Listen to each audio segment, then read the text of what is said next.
Hey everyone, welcome back to our channel. Want to step on today's video? I'm going to show you how to change your username in Yubo account. It's very quick and easy, so let's get started. First, open the Yubo app on your phone. If you don't have the app yet, you can get it from Google Play Store or the Apple App Store.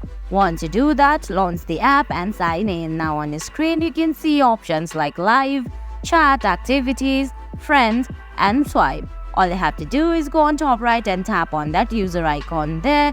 You have to tap on settings and go to accounts. Under accounts, you can see options like name, birthday, gender, country, email, and login methods. You have to select name and edit your name into whatever you like. And guys, that's it. That's how you change your username in Yubo. I hope you found this video helpful. If you did, please give it a thumbs up.